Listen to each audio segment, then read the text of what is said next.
Pas facile pour une compacte nippone de se faire une place sur le marché européen.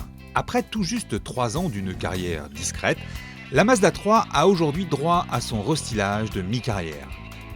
Pas d'overdose de botox en vue, les changements ne concernent que l'accastillage.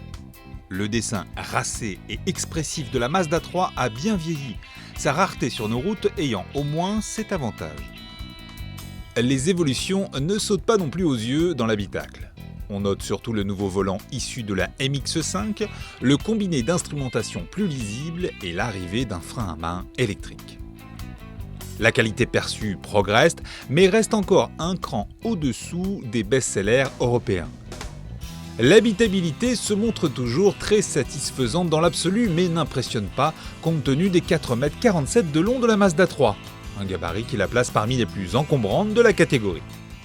Elle mesure par exemple 22 cm de plus qu'une Peugeot 308. Le coffre de 364 litres se situe lui aussi dans la moyenne basse. Sous le capot, rien ne bouge et Mazda ne cède toujours pas aux sirènes du downsizing.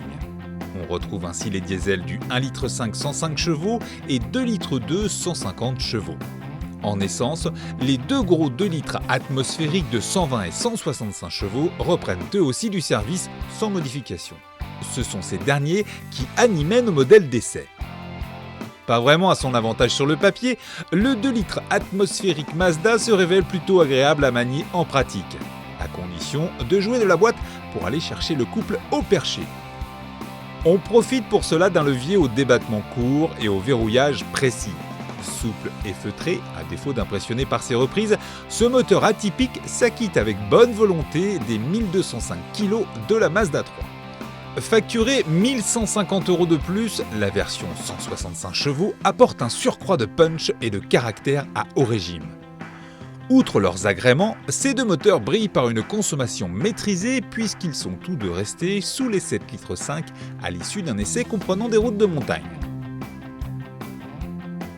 Si les moteurs n'ont pas évolué, Mazda a profité de ce restylage pour peaufiner les liaisons au sol de sa compacte et lui greffer en série le G Vectoring Control. Ce système électronique ajuste en temps réel le couple transmis à l'essieu avant. À coup de micro-décélération ciblée, il répartit de façon optimale et imperceptible la charge sur les 4 pneus. L'objectif, améliorer la tenue de route en virage et réduire les corrections nécessaires au volant. Avec cette béquille électronique associée à une direction et un pédalier toujours aussi bien calibrés, la Mazda 3 est au sommet de son art et propose un compromis confort-dynamisme de très haut niveau.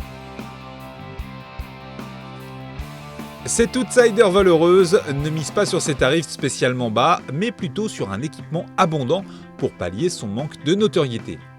À 23 500 € en entrée de gamme, elle dispose ainsi notamment du GPS, du freinage d'urgence automatique avec détection des piétons et de la surveillance des angles morts.